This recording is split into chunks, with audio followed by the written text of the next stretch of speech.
பிதா, குமாரன், பரிசுத்த ஆவியின் திரியேக திருநாமம் நம் ஒவ்வொருவரையும் ஆசீர்வதித்து காப்பதாக.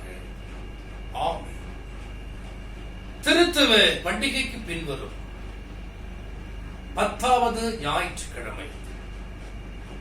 இந்த நாளுக்காக, இந்த நாளில் இந்த சிறிய ஆராதனைக்காக கடவுளை துதிக்கும் வண்ணமாகவும் அவருடைய திருப்பெயர் மாட்சிமை உண்டாகும் வண்ணமாகவும் 42வது கீர்த்தனை, எனக்காய் ஜீவன் விட்டவரே, என்னோடு இருக்க எழுந்தவரே, என்னை என்றும் வழி நடத்துவாரே, என்னை சந்திக்க வந்திடுவாரே என்ற 42வது கீர்த்தனையை இணைந்து பாடுவோம். எனக்காய் ஜீவன் விட்டவரே, என்னோடு இருக்க எழுந்தவரே, எனக்காய் ஜீவன் விட்டவரே, என்னோடு இருக்க எழுந்தவரே, என்னை என்றும் வழி நடத்துவாரே, என்னை சந்திக்க வந்திடுவாரே, என்னை என்றும் வழி நடத்துவாரே, என்னை சந்திக்க வந்திடுவாரே. ஏசு போதுமே போதுமே, ஏசு போதுமே போதுமே, இந்த நாளிலுமே என் நிலையிலுமே இந்த வாழ்விலே ஏசு போதுமே. பிசாசின் சோதனை பெருகிட்டாலும் சோர்ந்து போகாமல் முன் செல்லவே, பிசாசின் சோதனை பெருகிட்டாலும் சோர்ந்து போகாமல் முன் செல்லவே, உலகமும் மாமிசமும் மயங்கிட்டாலும் மயங்கிடாமல் முன்னேறவே, உலகமும் மாமிசமும் மயங்கிட்டாலும் மயங்கிடாமல் முன்னேறவே, ஏசு போதுமே போதுமே, ஏசு போதுமே போதுமே, இந்த நாளிலுமே என் நிலையிலுமே இந்த வாழ்விலே ஏசு போதுமே.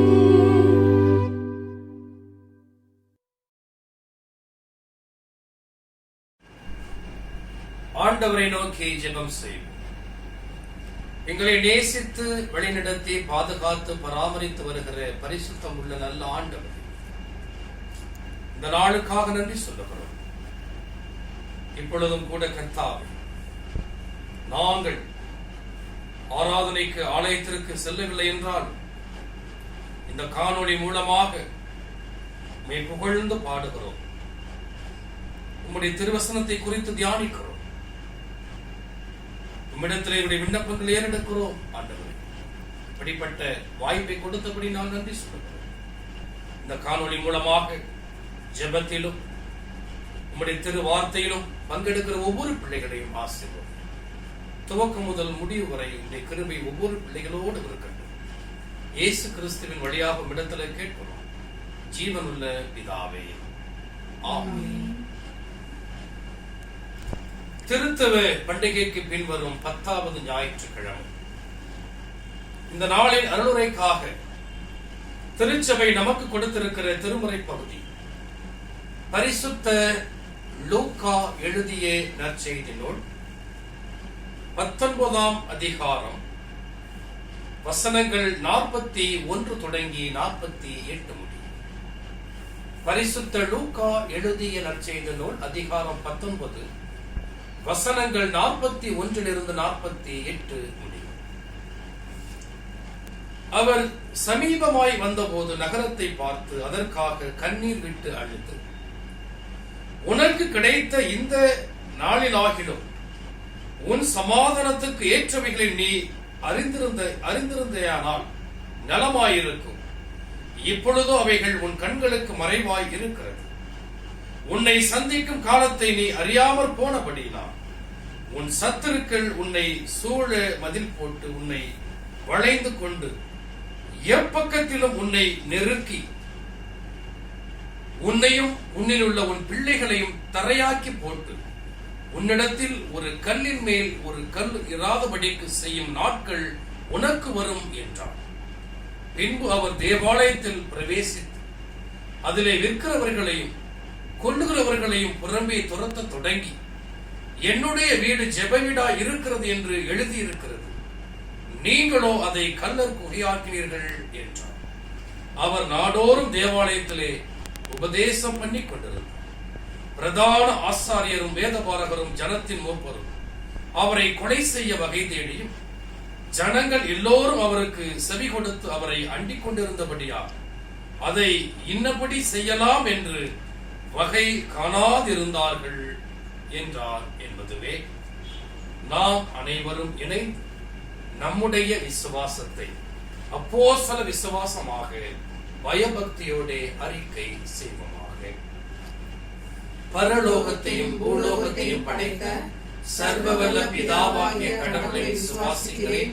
அவருடைய ஒரே குமாரனும் ஆண்டவருமாகிய இயேசு கிறிஸ்துவை விசுவாசிக்கிறேன். இவர் பரிசுத்த ஆவியினால் கற்பத்தில் உட்படுத்தி கன்னிமிடத்தில் பிறந்து பொந்தி பிலாத்தின் கீழ் பாடுபட்டு சிலுவையில் அறையுண்டு மரித்து அடக்கம் செய்யப்பட்டார். பாதாளத்தில் இறங்கி மூன்றாம் மரித்தோரிடத்திலிருந்து உயிர்த்தெழுந்தார். பரத்துக்கு ஏறி எல்லாம் வல்ல பிதாவாகிய கடவுளுடைய வலப்பக்கத்தில் வீற்றிருக்கிறார். அவ்விடத்திலிருந்து உயிருள்ளோருக்கும் மரித்தோருக்கும் நியாய தீர்ப்பளிக்க வருவார். பரிசுத்த ஆவியானவரை விசுவாசிக்கிறேன். பொதுவான பரிசுத்த சபையும் பரிசுத்தவான்களுடைய ஐக்கியமும் பாவ மன்னிப்பும் சரீர உயிர்த்தெழுதலும் நித்திய ஜீவனும் உண்டென்று விசுவாசிக்கிறேன். ஆமென். நாம் அறிக்கையிட்ட இந்த விசுவாசத்திலே மரண வரைந்து நிலைத்திருக்க ஆண்டவர் தாமே நமக்கு துணை அருளி காப்பாராக. ஆமென். நாம் மீண்டும் கடவுளுக்கு மாட்சிமை உண்டாகும் வண்ணமாகவும், கடவுளை துதிக்கும் வண்ணமாகவும், அருளுரைக்கு ஆயத்தப்படும் வண்ணமாகவும் 171வது கீர்த்தனை, வருவாய் தருணமிதுவே அழைக்கிறாரே வல்ல ஆண்டவர் இயேசு வண்டை என்ற 171வது கீர்த்தனையின் முதல் 2 சரணங்களை நாம் இணைந்து பாடுவோமாக. வருவாய் தருணமிதுவே அழைக்கிறதே வெல்ல ஆண்டவர் இயேசு வண்டை. வருவாய் தருணமிதுவே அழைக்கிறதே வெல்ல ஆண்டவர் இயேசு வண்டை. வானாலே எல்லாமே நாளாய் வருத்தத்தோடே கழிப்பதே. வானாலே எல்லாமே நாளாய் வருத்தத்தோடே கழிப்பதே. வந்தவர் பாதம் சரணடைந்தார், வாழ்வித்து உன்னை சேர்த்துக் கொள்வார். வருவாய் தருணமிதுவே அழைக்கிறாரே வல்ல ஆண்டவர் இயேசு வண்டை. வானத்தின் கீழே பூமி மேலே வானவர் இயேசு நாமமல்லார். வானத்தின் கீழே பூமி மேலே வானவர் இயேசு நாமமல்லார். ரட்சிப்படைய வழி இல்லையே, ரட்சகர் இயேசு வழியவரே. வருவாய் தருணமிதுவே அழைக்கிறாரே வல்ல ஆண்டவர் இயேசு வண்டை.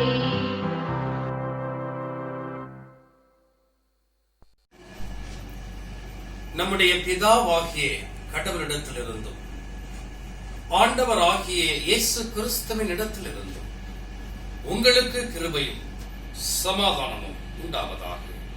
ஆமென். கிறிஸ்துவுக்குள் எனக்கு அன்பான தேவ ஜனமே, மீண்டும் உங்களை இந்த காணொளி மூலமாக சந்திப்பதிலே மிகுந்த மகிழ்ச்சி. இந்த நாளிலும் நாம் ஏற்கனவே வாசிக்க கேட்ட பரிசுத்த லூக்கா எழுதிய நற்செய்தி நூல் 19ஆம் அதிகாரம் வசனங்கள் 41 தொடங்கி 48 முடிய உள்ள திருவசனங்கள் நமக்கு அருளுரை பகுதியாக திருச்சபையால் நமக்கு கொடுக்கப்பட்டிருக்கிறது. அதை குறித்துதான் இன்றைக்கு நாம் தியானிக்க போகிறோம். கிறிஸ்துவுக்குள் எனக்கு அன்பான சபையோர்களே, ஆண்டவராகிய இயேசு கிறிஸ்து எருசலேமை நோக்கி பயணிக்கிறார். அந்த பயணத்தின் முடிவிலே கண்டிப்பாக அவர் மரணத்தை சந்திக்க போகிறார். அப்படிப்பட்ட ஒரு சூழ்நிலையிலே எருசலேமை நோக்கி அவர் வருகின்ற பொழுது அவருக்கு எதிர்கொண்டு மக்கள் மிகவும் ஆர்வத்தோடு உற்சாகத்தோடு அவரை வரவேற்கிற நிகழ்ச்சியை நாம் பார்க்க முடியும். இந்த வரவேற்பு எல்லாம் முடிந்த பிறகு எருசலேமுக்குள்ளாக அவர் நுழைகிறார். அப்படி நுழைகின்ற பொழுது எருசலேமை பார்த்து கண்ணீர் விடுகிறார். கிறிஸ்துவுக்குள் எனக்கு அன்பான தேவஜனமே, ஆண்டவராகிய இயேசு கிறிஸ்து கண்ணீர் விடுகிற இந்த நிகழ்ச்சி நம்மை ஒவ்வொருவரையும் அது தொட வேண்டும். அவருடைய கண்ணீருக்கு பின்பாக என்ன இருக்கிறது? இந்த உலகத்தையும் அண்ட சராசரத்தையும் படைத்த ஒரு கடவுள், சகல அதிகாரமும் இருக்கிற ஒரு கடவுள் ஒரு நகரத்தை பார்த்து அழுகிறார் என்று சொன்னார், கண்ணீர் விடுகிறார் என்று சொன்னார். அந்த கண்ணீருக்கு பின்பாக மிகப்பெரிய காரியம் ஒன்று இருக்க வேண்டும். அது என்ன? ஒருவேளை அந்த கண்ணீருக்கு நீங்களும் நானும் காரணமாக இருக்கக்கூடுமோ? யோசிக்க. ஆண்டவராகிய இயேசு கிறிஸ்துவின் கண்ணீர் விலை மதிக்க முடியாதது. அந்த விலை மதிக்க முடியாத கண்ணீருக்கு நீங்களும் நானும் காரணமா? எப்படி ஆண்டவராகிய இயேசு கிறிஸ்து இந்த பூமியில ரத்தம் சிந்துவதற்கு உம்முடைய என்னுடைய பாவங்கள் அவருக்கு இருந்ததோ, பின்னணியாக இருந்ததோ, அதே போல அவருடைய கண்ணீருக்கு பின்பாக நம்முடைய செயல்பாடுகளும் இருக்கக்கூடும். அதை குறித்து தான் இந்த நாளிலே நாம் பார்க்க போகிறோம். கிறிஸ்துவுக்குள் எனக்கு அன்பான தேவஜனம், இந்த எருசலேம் பட்டணம் எல்லோராலும் மிகவும் மதிக்கப்படுகிற ஒரு பட்டணம். எருசலேம்ல இருக்கிற சீயோனிலே தான் ஆண்டவர் இருக்கிறார், கடவுள் வாசம் பண்ணுகிறார் என்ற நம்பிக்கை யூத மக்களிடத்திலே இருந்தது. இந்த எருசலேம் என்று சொல்லக்கூடிய ஷாலன் என்கிற இந்த பெயருக்கு அர்த்தம் சமாதானம் என்று பொருள். அப்படியானால் இது ஒரு சமாதானத்தின் பட்டினம் என்று கூட நாம் சொல்ல முடியும். இந்த எருசலேம் என்கிற இந்த பெயர் சாலேம் என்று ஆதியாகமத்திலே நமக்கு வருகிறது. ஆதியாகமம் 14ஆம் அதிகாரம் 18ஆம் வசனத்தை நான் படிக்கிறேன். அன்றியும் உன்னதமான தேவனுடைய ஆசாரியனாய் இருந்த சாலோமின் ராஜாவாகிய மெல்கிசேதேக்கு அப்பமும் திராட்சரசமும் கொண்டு வந்து அவனை ஆசீர்வதித்து, வானத்தையும் பூமியையும் உடையவராகிய உன்னதமான தேவனுடைய ஆசீர்வாதம் ஆபிரகாமுக்கு உண்டாவதாக என்றார். சாலோமின் ராஜாவாகிய மெல்கிசேதேக்கு. அப்ப சாலம் என்கிற ஒரு நகரம், ஒரு இடத்திற்கு ராஜா மெல்கிசேதேக். அவர் ஆபிரகாமை ஆசீர்வதிக்கிறார். அன்பான தேவ ஜனமே, இந்த சாலம் என்கிற பட்டணம் பின்பு ஒரு காலத்துல எபூசியர்கள்ட்ட அது போயிடுச்சு. எபூசியர்கள் என்று அழைக்கப்படுகிற ஒரு மக்கள் கூட்டத்துக்கிட்ட அது போயிடுச்சு. அந்த பட்டணத்தை மீட்பதற்கு, அந்த பட்டணத்தை வெல்வதற்கு தாவீது திட்டமிடுகிறார். அதை நாம் 2 சாமுவேல் 5ஆம் அதிகாரம் 7ஆம் வசனத்தை நான் வாசிக்கிறேன். ஆனாலும் தாவீது சீயோன் கோட்டையை பிடித்தான், அது தாவீதின் நகரமாய் ஆயிற்று. 9ஆம் வசனம், அந்த கோட்டையிலே தாவீது வாசம் பண்ணி அதற்கு தாவீதின் நகரம் என்று பெயரிட்டு மில்லோ என்னும் ஸ்தலம் துவக்கி உட்புற மட்டும் சுற்றிலும் இருக்கிற மதிலை கட்டினார். அன்பான தேவனுடைய பிள்ளைகளே, அந்த இடத்தை தாவீது அரசாட்சி செய்து அந்த இடத்தை மிகவும் அழகுபடுத்துகிறார். எபூசியர்கிட்ட இருந்து அந்த இடத்தை அவர் மீட்டுக் கொள்ளுகிறார். அதன் பிறகு அந்த இடத்திற்கு தாவீதின் நகரம் என்று பெயர் வைக்கிறார். பின்பு அந்த தாவீதின் நகரம் என்று அழைக்கப்படுகிற எருசலேம், அங்கேதான் உடன்படிக்கை பெட்டியும் அங்கேதான் வைக்கப்படுகிறது. ஆக தாவீது ஒரு பரிசுத்தமான நகரமாக அழைக்கப்படுகிறது, ஒரு சமாதானத்தின் நகரமாக அழைக்கப்படுகிறது. இது தாவீது ஆண்டவரை, தாவீது ஆட்சி செய்தவரை இப்படிப்பட்ட ஒரு சமாதானமும் ஒரு பரிசுத்தமும் ஒரு ஆசீர்வாதமும் நிறைந்த ஒரு நகரமாக எருசலேம் இருந்தது. எனக்கு அன்பான தேவ ஜனமே, இந்த எருசலேம் பட்டணத்துல தான் ஆண்டவராக இயேசு கிறிஸ்து பிரவேசிக்கிறார். அது மட்டுமல்ல, எருசலேமில் இருக்கிற அந்த சீயோன் மலையில தான் ஆண்டவர் வாசம் பண்ணுகிறார் என்கிற செய்தியும் நமக்கு இருக்கிறது. தானியேல் 6ஆம் அதிகாரம் 10ஆம் வசனத்துல பாத்தீங்கன்னா, தானியேல் பாபிலோன் சிறையிருப்பிலே இருக்கின்ற பொழுது அவன் எருசலேமுக்கு நேராக பலக்கடிகளை திறந்து, அதாவது ஜன்னலை திறந்து எருசலேமுக்கு நேராக முழங்கால் படியிட்டு அவன் ஜெபம் செய்தான். ஒரு நாளைக்கு 3 முறை எருசலேமை நோக்கி ஜெபம் செய்தான் என்று திருமறையிலே நாம் படிக்க முடியும், பைபிள்ல நம்ம படிக்க முடியும்.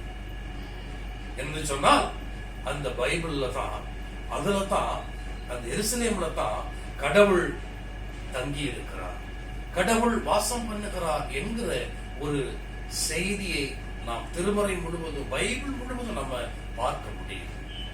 ஆக அப்படி மிக உன்னதமான, பரிசுத்தமான, மிகவும் எல்லோராலும் அங்கீகரிக்கப்படுகிற, மிகவும் கடவுள் வாசம் பண்ணுகிற அப்படிப்பட்ட ஒரு இடம் எருசலேம் நகரம். அதன் பிறகு பாபிலோனுக்கு சிறையிருப்பிற்கு அவர்கள் சென்ற பிறகு அந்த பட்டணம் மிகவும் சேதத்திற்குள்ளாகிறது. அவர்கள் பாபிலோன் சிறையிருப்பிற்கு பிறகு மீண்டும் அந்த எருசலேம் நகரத்தையும் எருசலேம் ஆலயத்தையும் கட்டுகிறார்கள். அந்த கட்டின பிறகு மீண்டுமாக ஏரோதுவால், ஆண்டவராக இயேசு கிறிஸ்துவின் காலத்திலே ஏரோதுவால் அந்த ஆலயம் புதுப்பிக்கப்படுகிறது. அந்த ஆலயம் புதுப்பிக்கப்படுகிறது. ஆக கிறிஸ்துவுக்குள் அன்பானவர்களே, இந்த எருசலேம் ஆலயம், இந்த எருசலேம் நகரம் பல நேரங்களிலே அவைகள் பலருடைய கைக்குள்ளாக, ஆட்சிக்குள்ளாக சென்று சென்று வருகிறது. பலர் அதை ஆட்சி செய்கிறார்கள், பலர் அதை பிடிக்கிறார்கள். இப்படி நிறைய வரலாறு எருசலேம் ஆலயத்திற்கு இருக்கிறது, எருசலேம் நகரத்திற்கு இருக்கிறது. அந்த நகரத்தை பார்த்துதான் ஆண்டவராக இயேசு கிறிஸ்து கண்ணீர் சிந்துகிறார்.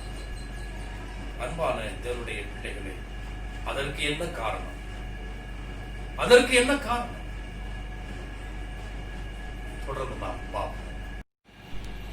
அன்பான தேவ ஜனமே, இந்த இடத்துல ஆண்டவராகிய இயேசு கிறிஸ்து அழுவதற்கான காரணம் என்ன? தன்னுடைய பாடுகளிலே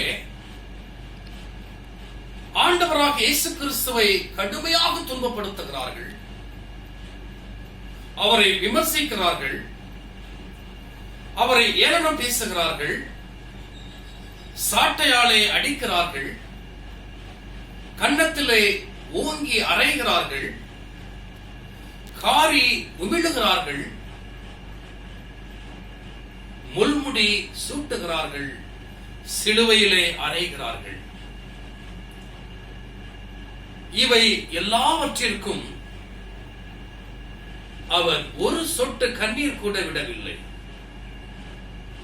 அவரை பார்த்து மற்றவர்கள் அழுகிறார்கள். அப்பொழுது ஆண்டவராகிய இயேசு கிறிஸ்து என்ன சொல்லுகிறார்? ஏன் எனக்காக அழுகிறீர்கள்?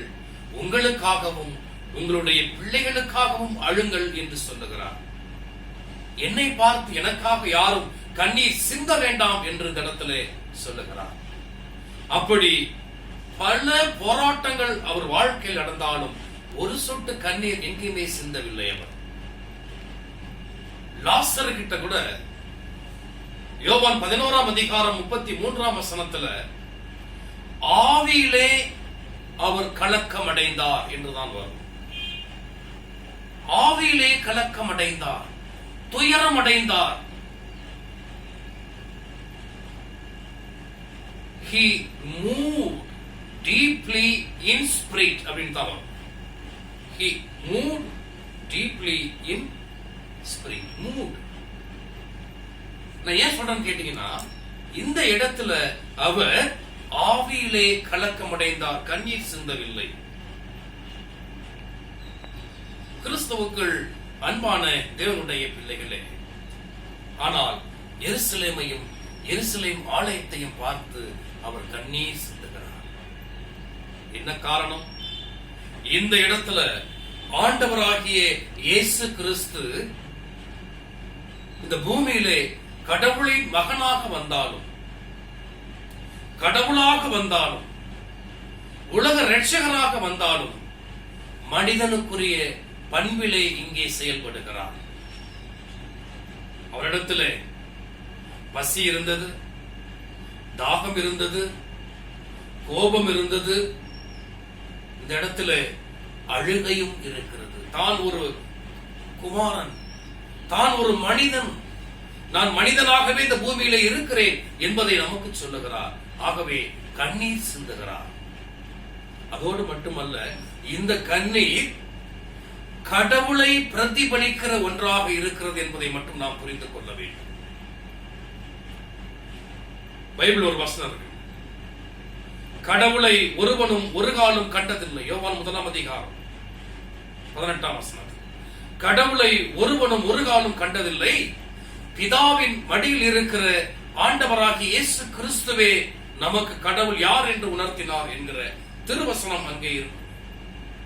இந்த இடத்துல கடவுளுடைய சிந்தனையை, கடவுளுடைய மனப்பான்மையை ஆண்டவராகிய இயேசு கிறிஸ்து இங்கே வெளிப்படுத்துகிறார். என்ன மனப்பான்மை? யோனா தீர்க்கதரிசியின் புத்தகம் எல்லோருக்குமே தெரியும், 4 சாப்டர் தான் இருக்கு. யோனா நினைவேக்கு போக சொல்லி கடவுள் கட்டளையிடுவார். அதை மீறி அவன் தர்ஷுக்கு ஓடிப்போம். அப்படி ஓடி போகின்ற பொழுது அவன் பயணம் செய்கிற கப்பல் அலைகளினால் அலைக்கழிக்கப்பட்டு அவனை தூக்கி கடலிலே போட சொல்லுவான். அவனை போட சொல்லுவான். அப்படி போடுகின்ற பொழுது மீன் அவனை காப்பாற்று. 3 நாட்கள் மீன் வயிற்றில் இருந்து கடவுளை வேண்டிக் கொள்வான். கடவுள் அப்பொழுது அவனை மீட்டெடுத்த பின்பு மறுபடியும் நினிவேக்கு போ என்று சொல்லுவார். அப்படி போய் நினிவே மக்களுக்கு அவன் கர்த்தருடைய செய்தியை மனம் மாறுங்கள் என்று சொல்லி அவன் அறிவிப்பான். நினிவே நகரம் முழுவதும், பட்டணம் முழுவதும் கடவுளை நோக்கி மன்றாடி உபவாசம் இருந்து கடவுளிடத்திலே திரும்புவார்கள். அப்பொழுது மன்னிப்பு பெறுவார்கள். ஆனால் யோனாவோ அந்த மக்களை மன்னிக்க மாட்டான். மிகவும் விசனம் அடைந்து அந்த மக்கள் மேல் இருக்கிற கோபத்தை கொஞ்சம் கூட அவன் என்ன பண்ணல, எடுத்துக்கொள்ளவில்லை. 4ஆம் அதிகாரத்தில் வந்தோம் அப்படின்னா, அவன் அந்த பட்டணத்திற்கு வெளியே வந்து ஆமணக்கு செடி ஒன்று படுத்து தூங்குவான். அப்படி தூங்குகின்ற பொழுது திடீரென்று அந்த ஆமணக்கு செடி பட்டு போயிடும்.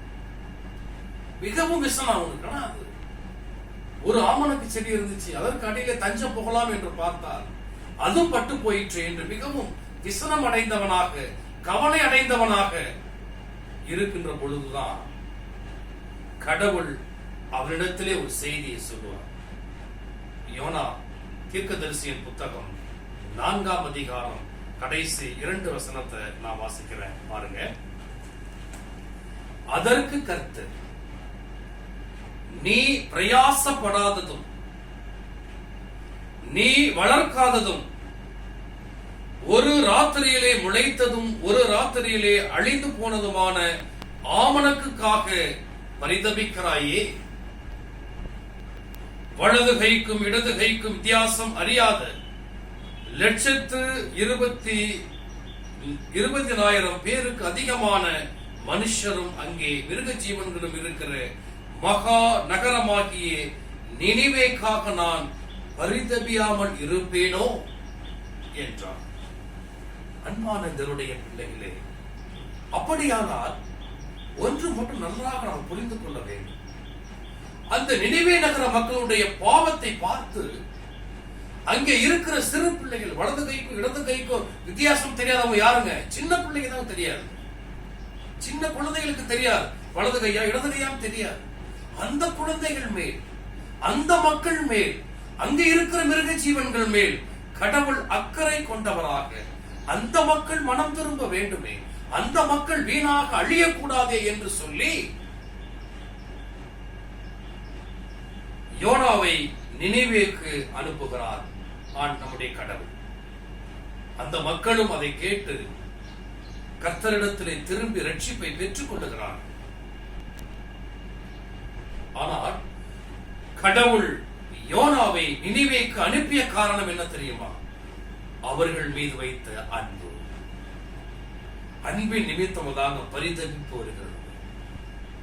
அந்த அன்பின் நிமித்தம் தான் அந்த நினிவே நகர மக்கள் மீது கடவுளுக்கு ஒரு பரிதபிப்பு வருகிறது. அதான் சொல்றாரு, வலது கைக்கும் இடது கைக்கும் மிருக ஜீவன்கள் இருக்கிறாங்களே, அவங்களுக்காக நான் பரிதபியாமல் இருப்பேனோ.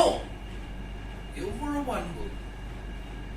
அன்பானவருடைய பிள்ளைகளே, இந்த அன்பை தான் கண்ணீரின் வாயிலாக ஆண்டவராகிய இயேசு கிறிஸ்து இங்கே காண்பிக்கிறார்.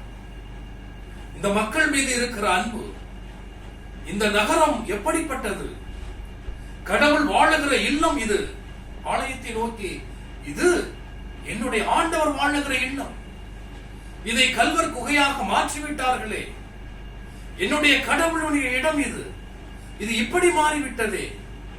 இங்கே இருக்கிற மக்கள் ஒரு இரட்சகர் வந்தும் கூட அதை அறிந்து கொள்ள முடியாத அளவிற்கு மிகவும் மனக்கண் குருடாயிருக்கிறார்களே.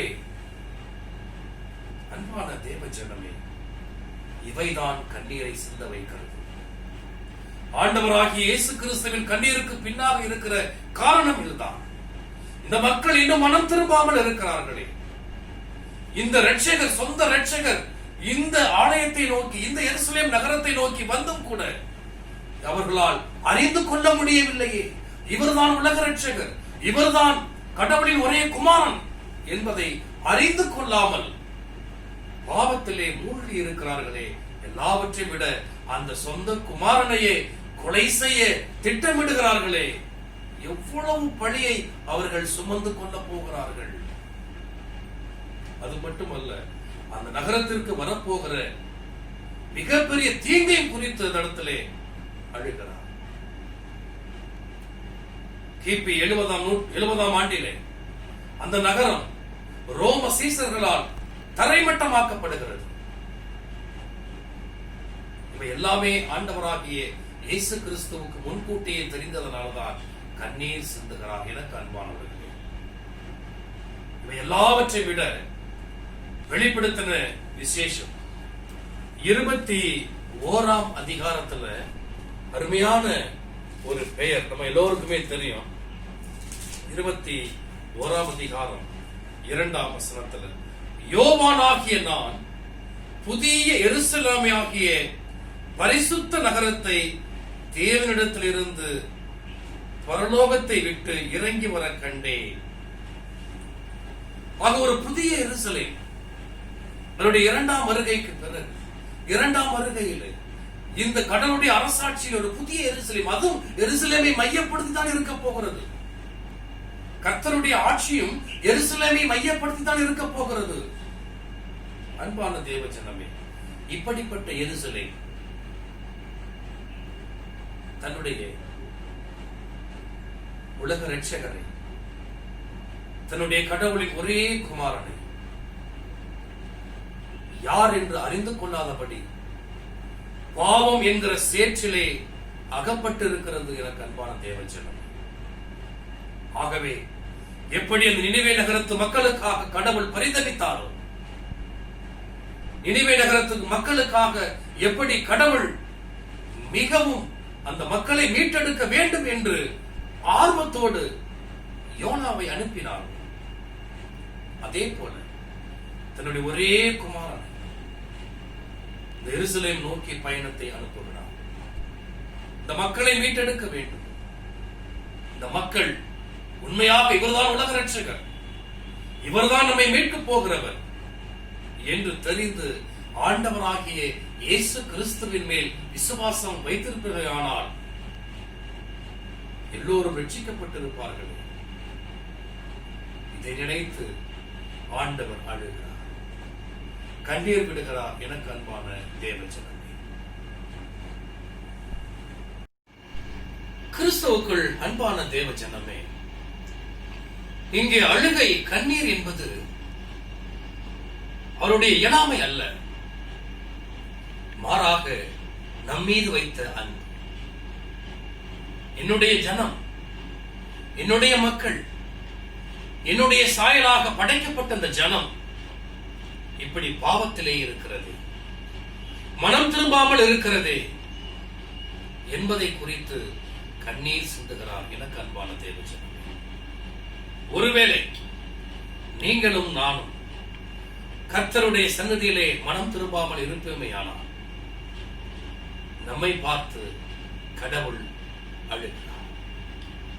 யோசித்து பாருங்களேன், எப்படி அந்த இளைய குமாரன், லூக்கா 15ஆம் அதிகாரத்திலே வருகிற அந்த இளைய குமாரன் தனக்குண்டான சொத்தை எல்லாம் வாங்கி கொண்டு அவன் வேற்று தேசத்திற்கு போய் பாவத்திலே எல்லாவற்றையும் செலவழித்து விட்டு தன்னுடைய இல்லத்தை நோக்கி வருகின்ற பொழுது அவருடைய தகப்பன் எப்படி தன்னுடைய மகன் எப்பொழுது வருவார் என்று அந்த வீட்டு முற்றத்திலே உட்கார்ந்து கொண்டு ஆவலோடு பார்த்து கொண்டு இருந்தாரோ, அதே போல நீங்களும் நானும் மனம் திரும்ப வேண்டும் என்று பார்த்து கொண்டிருக்கிறார்.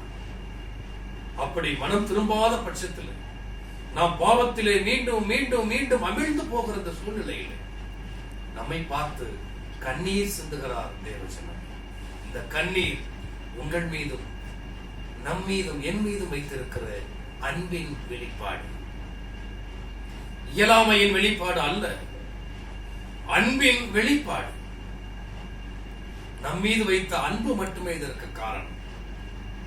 தேவ ஜனமே, நாம் ஒருவேளை ஆண்டவருக்கு கண்ணீரை வரவைக்கிற வாழ்க்கை வாழுகிறோமா? நம்முடைய வாழ்க்கையை பார்த்து ஆண்டவர் கண்ணீர் விடுகிறாரா?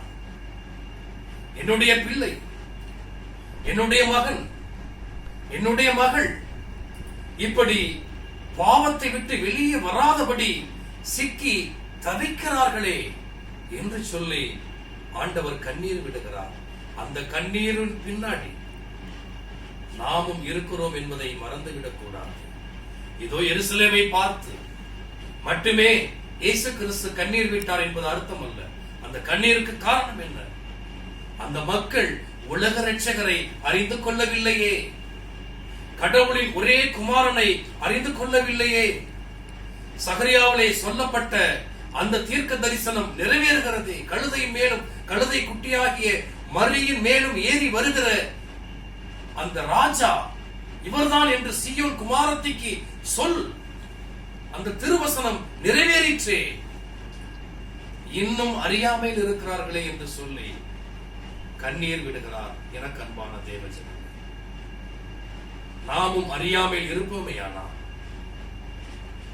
நாமும் கடவுளை பற்றி விசுவாசத்திலே தோல்வி அடைந்தவர்களாக இருப்போமேயானால், நாமும் கடவுளுக்கு அடுத்த காரியங்களிலே அதிக முக்கியத்துவம் கொடுத்து கடவுளை மறந்து போவோமேயானால், நாமும் கடவுளை வெறுத்து தள்ளி உலக காரியத்திற்கு வருவேமேயானால், கடவுள் நம்மை பார்த்து கண்ணீர் விடுகிறார்.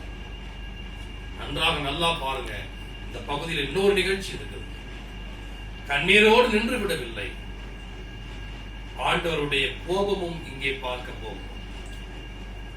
ஆண்டவர் அந்த ஆலயத்திலே எவ்வளவு கோபத்தோடு சாட்டையை முறுக்கினார் என்பதை நாம் கவனிக்க வேண்டும். அழுகையோடு நின்று விடவில்லை, சாட்டையும் கையில வச்சிருக்கிறார். நம்மை பார்த்து அழுகிற வரைக்கும் அதற்குள்ளாக நாம் மனம் திரும்பி விட வேண்டும். சாட்டையை எடுப்பதற்குள்ளாக நாம் மனம் திரும்பி விட வேண்டும். அன்பான தேவஜனம், நாம் மனம் திரும்புவதனால் மட்டுமே ஆண்டவருடைய கண்ணீரை நாம் துடைக்க முடியும். அன்றைக்கு நினிவே நகர மக்களை போல் எருசலேம் நகரம் முழுவதும் மனம் திரும்பி இருக்குமேயானால், கடவுள் எப்படி சந்தோஷப்பட்டிருப்பார், ஆண்டவர் எப்படி சந்தோஷப்பட்டிருப்பார். அந்த சந்தோஷம் நம் மூலமாக கடவுளுக்கு வர வேண்டுமானால் நாம் மனம் திரும்ப வேண்டும். நம்முடைய பொல்லாத வழி, கடவுளுக்கு விரோதமான வழிகள், கடவுள் விரும்பாத வழிகள் எல்லாவற்றையும் விட்டு நாம் கடவுளை நோக்கி பயணிப்போம். இந்த கொரோனா காலத்துல எல்லோருக்குமே கஷ்டம் தான், எல்லோருக்குமே வாழ்க்கைக்கும் கஷ்டம் தான். இந்த கஷ்டத்துலதான் நாம் கடவுளை பிடிப்போடு அண்டிக் கொள்ள வேண்டும். கஷ்டத்துலதான் அப்போஸ்தலனாகிய பவுல் சொல்றாரு இல்லையா, பசியோ பட்டினியோ நிர்வாணமோ கிறிஸ்துவின் அன்பை விட்டு பிரிப்பவன் யார் என்று சொல்லுகிற அளவிற்கு நம்முடைய விசுவாசம் பலம் உள்ளதாக இருக்க வேண்டும். எவ்வளவு கஷ்டப்பட்டாலும் துன்பப்பட்டாலும் ஆண்டவராகிய இயேசு கிறிஸ்துவுடைய அன்பில் இருந்து நாம் விலகிவிடாதபடி இருக்க வேண்டும். அப்படிப்பட்ட வாழ்க்கை வாழ்வோம், மனம் திரும்புவோம், கடவுளுக்கு உன்னதமான பிள்ளையாக மாறுவோம். அவர் சாட்டையை எடுப்பதற்குள்ளாக நாம் மனம் திரும்புவோம். இந்த கர்த்தருடைய திருவசனம் உங்களை ஆசீர்வதித்து காப்பதாக, இது கேட்பதாக மட்டுமல்ல, நம்முடைய வாழ்க்கையிலே மனம் திரும்புகின்ற வாழ்க்கையை நோக்கி நாம் பயணிப்போம். கர்த்தர் உங்களை ஆசீர்வதிப்பாராக. ஆம். ஜெபம் செய்வோம். எங்களை நேசிக்கிற நல்ல ஆண்டவர், கடந்த நேரம் முழுவதும் உம்முடைய திருமறை வசனத்தின் மூலமாக எங்களோடு பேசியதற்காக நன்றி சொல்லுகிறோம். ஆண்டவரே, எருசலேம் நகரத்தை பார்த்து அந்த மக்களுடைய பாவத்தை குறித்து, அந்த மக்களுடைய அறியாமையை குறித்து, அந்த மக்களுடைய உலக இரட்சகரை அறிந்து கொள்ள முடியாமல் உடைய மனக்கண்கள் ஆண்டவரே அது குருடா இருப்பதை குறித்தும் நீர் அவர்களுக்காக கண்ணீர் சிந்தினீர் என்று நாங்கள் தியானித்தோம். ஆண்டவரே, ஆம் சுவாமி, நீர் அந்த மக்களை எப்படி விரும்புகிறீர், அவர்கள் மீது எப்படி அன்பு செலுத்துகிறீர் என்பதை நாங்கள் உணர்ந்து கொண்டோம். ஆண்டவரே, ஆம் சுவாமி, நாங்களும் அநேக நேரங்களில் உமக்கு விரோதமாக நாங்களுடைய மனக்கண்கள் குருடாக்கப்பட்டவர்களாய், உம்முடைய ஆவியின் கண்களை ஆண்டவரை நாங்கள் ஒதுக்கி போட்டவர்களாய் பல்வேறு காரியங்களிலே நாங்கள் ஈடுபட்டிருக்கிறோம். ஆண்டவரே, இனி வரும் காலங்களிலே உம்மை நாங்கள் துக்கப்படுத்தாதபடி, ஆண்டவரே எங்களால் நீர் கண்ணீர் சிந்தாதபடி நாங்கள் உம்மை மகிழ்விக்கிற அப்படிப்பட்ட ஒரு வாழ்க்கையை வாழ தேவரீர் கிருபை செய்ய வேண்டுமாய் ஜெபிக்கிறோம். எங்களுக்குள்ளாக இருக்கிற உமக்கு விரோதமான காரியம், எங்களுக்குள்ளாக இருக்கிற நீர் விரும்பாத காரியம், எங்களுக்குள்ளாக இருக்கிற பாவங்கள் எல்லாவற்றையும் விட்டு விட்டு நாங்கள் மனம் திரும்பி உம்மை சந்தோஷப்படுத்துகிற ஒரு வாழ்க்கை வாழ தேவரீர் கிருபை செய்ய வேண்டுமாய் ஜெபிக்கிறோம். திருமறையில் வாசிக்கிறது போல ஆண்டவரே, மனம் திரும்புகிற ஒரே பாவிய நிமித்தம் பரலோகத்திலே மிகுந்த சந்தோஷம் உண்டாயிற்று என்கிற அந்த திருவசனத்தின் அடிப்படையிலே, திருவார்த்தையின் அடிப்படையிலே நாங்கள் மனம் திரும்பி உமக்கு ஏற்ற வாழ்க்கை வாழுகின்ற பொழுது அது மிகுந்த சந்தோஷத்தை உமக்கும் அந்த பரலோக ராஜ்யத்திலே கொடுக்கும் என்று நாங்கள் ஆண்டவரை வாசிக்கிறோம். ஆண்டவரே, அப்படிப்பட்ட வாழ்க்கை வாழ தேவரின் கிருபை செய்யுமாய் ஜெபிக்கிறோம். எங்களுடைய குருசிகரத்திற்காக வருகிறோம். குருசிகரத்தில் இருக்கிற சிறு பிள்ளைகள் தொடங்கி வயது முதிர்ந்தவர்கள் வரை இருக்கிற எல்லா பிள்ளைகளுக்காக வருகிறோம். ஆசீர்வதியும். அது மட்டுமல்ல, உடைய திருச்சபைக்காக வருகிறோம்.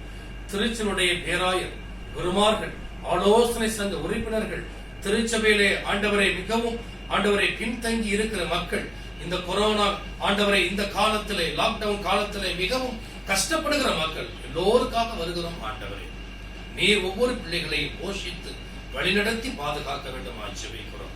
கொரோனாவின் மூலமாக, இந்த நோய் தொற்றின் மூலமாக பல்வேறு இன்னல்களுக்கு ஆளாகி இருக்கிற அந்த மக்களுக்காக நாங்கள் வருகிறோம். அந்த மக்களை எங்களுடைய ஜெபத்திலே நினைவு கூறுகிறோம். ஆண்டவரே, எல்லோரையும் ஆற்றி தேற்றி சமாதானப்படுத்தி ஒவ்வொருவரையும் பாதுகாக்க வேண்டும் ஜெபிக்கிறோம். இந்த கொரோனா என்கிற நோய் தொற்றிலிருந்து நாங்கள் விரைவாக விடுதலை அடைந்து ஆண்டவரை உம்மை துதிக்கவும், ஆண்டவரை நாங்கள் முன்பு இருந்ததை விட இன்னும் பலமாக உம்மிடத்திலே விசுவாசத்தோடு நாங்கள் வரவும், விசுவாசித்து உம்மை ஏற்றுக்கொள்ளவும் தேவரின் கிருபை செய்ய வேண்டுமா இயேசு கிறிஸ்துவின் வழியாக உம்மிடத்திலே கேட்டுக் கொள்கிறோம் ஜீவனுள்ள பிதாவே, ஆமென். பரமண்டலங்கள் இருக்கிற எங்கள் பிதாவே, உம்முடைய நாமம் பரிசுத்தப்படுவதாக, உம்முடைய ராஜ்யம் வருவதாக, உம்முடைய சித்தம் பரமண்டலத்திலே செய்யப்படுகிறது போல பூமியிலேயும் செய்யப்படுவதாக. அன்றன்று வேண்டிய ஆகாரத்தை இன்று எங்களுக்கு தந்தருளும். நாங்கள் எங்கள் கடன்களுக்கு மன்னிக்கிறது போல நீர் எங்கள் பாவக்கடன்களை மன்னியும். எங்களை சோதனைக்குள் பிரவேசிக்க பண்ணாதிரும், தீமையிலிருந்து ரட்சித்தருளும். ராஜ்யமும் வல்லமையும் மகிமையும் என்றென்றைக்கும் உம்முடையவைகளே. ஆமென். கர்த்தரானவர் உங்களோடு அவர்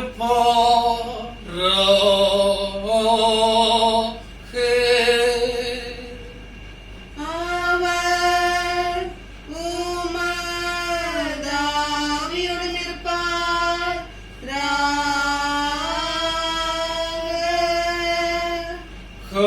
கர்த்தரானவர் உன்னை ஆசீர்வதித்து உன்னை காப்பார்.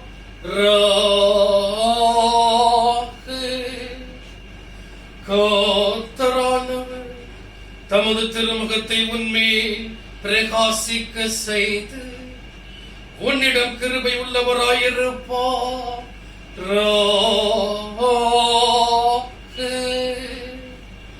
கர்த்தரானவர் தமது திருமுகத்தை உனக்கு பிரசன்னமாக்கி உனக்கு சமாதானம் தந்தருளுவார்.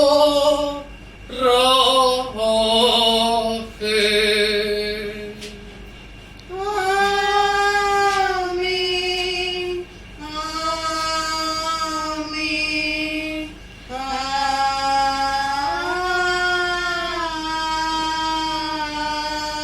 ஆமென். நிறைவு பாடலாக 230வது கீர்த்தனை. தெய்வ ஆசீர்வாதத்தோட அடியாரை அனுப்பும் வார்த்தை என்னும் அப்பத்தாலே போஷித்து வளர்ப்பியும் என்று 230வது கீர்த்தனையை நாம் இணைந்து நிறைவு பாடலாக பாடுவோம்.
சுவாமியே கிருபையாயிரும், கிறிஸ்துவே கிருபையாயிரும், சுவாமியே கிருபையாயிரும். ஆமென். கர்த்தாவின் சமாதானம் உங்களோடு இருப்பதாக. ஆமென்.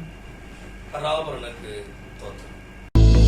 ஆதாரம் நீர்தானையா என் துரையே, ஆதாரம் நீர்தானையா, ஆதாரம் நீர்தானையா என் துரையே, ஆதாரம் நீர்தானையா.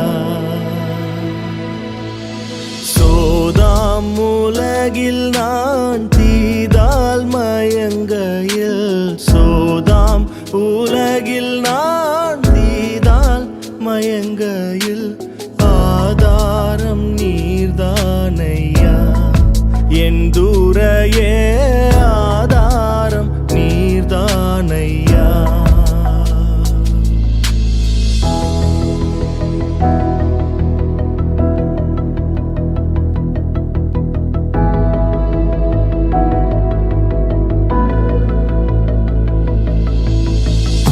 சோதனை அடர்ந்து வேதனை தொடர்ந்து, சோதனை அடர்ந்து வேதனை தொடர்ந்து, துக்கம் மிகும் வேளையில் என் சுகீர்தமே, துக்கம் மிகும் வேளையில் தாசனுக்கு ஆதாரம் நீர்தானையா என் துரையே, ஆதாரம் நீர்தானையா.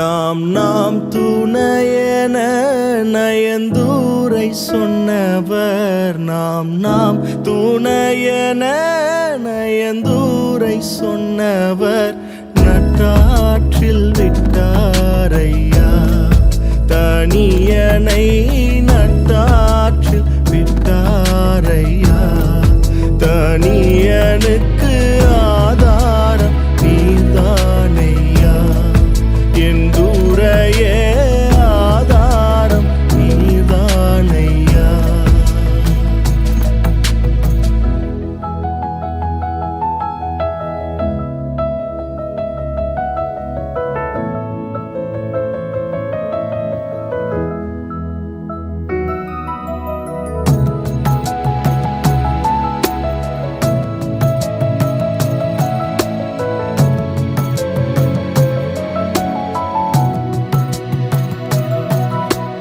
கற்றோர் பெருமையே மற்றோர் அருமையே, கற்றோர் பெருமையே மற்றோர் அருமையே, வற்றாக்கிருபை நதியே என்பதியே, வற்றாக்கிருபை நதியே என்பதியே, ஆதாரம் நீர்தானையா என் துரையே, ஆதாரம் நீர்தானையா,